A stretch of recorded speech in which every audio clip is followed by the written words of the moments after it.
খালেদা জিয়ার মৃত্যুতে একদিনের সাধারণ ছুটি প্রজ্ঞাপন জারি। বিএনপি চেয়ারপারসন ও সাবেক প্রধানমন্ত্রী খালেদা জিয়ার মৃত্যুতে একদিনের সাধারণ ছুটি ঘোষণা করেছে সরকার। জনপ্রশাসন মন্ত্রণালয় মঙ্গলবার 30 ডিসেম্বর নির্বাহীর আদেশে এ সংক্রান্ত প্রজ্ঞাপন জারি করে।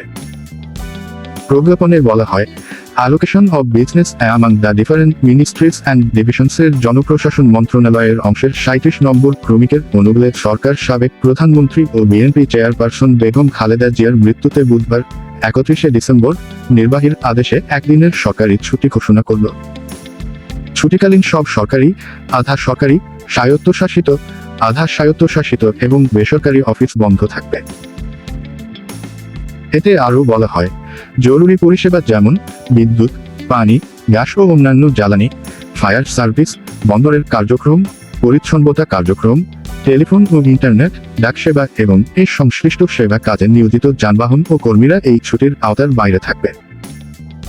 ব্যাংক কার্যক্রম চালু রাখার বিষয়ে বাংলাদেশ ব্যাংক এবং আদালতের কার্যক্রমের বিষয়ে সুপ্রিম কোর্ট প্রয়োজনীয় নির্দেশনা দেবে বলে প্রজ্ঞাপনে জানানো হয়েছে।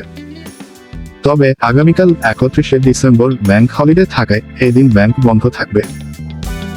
প্রজ্ঞাপনে বলা হয়েছে, হাসপাতাল ও জরুরি সেবা এবং এই সেবার সঙ্গে সংশ্লিষ্ট কর্মীরা এই ছুটির আওতার বাইরে থাকবে।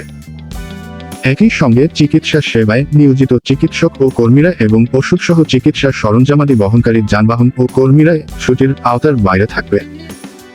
এছাড়া জরুরি কাজের সম্পৃক্ত অফিসগুলো এই ছুটির আওতার বাইরে থাকবে। এর আগে বিএনপি চেয়ারপারসন বেগম খালেদা জিয়া মঙ্গলবার 30 ডিসেম্বর বাংলাদেশ সময় ভোর 6টার দিকে রাজধানীর এভারকেয়ার হাসপাতালে চিকিৎসাধীন অবস্থায় শেষ নিঃশ্বাস ত্যাগ করেন। ইন্না লিল্লাহি ওয়া ইন্না ইলাইহি রাজিউন। মৃত্যুকালে তার বয়স হয়েছিল 80 বছর।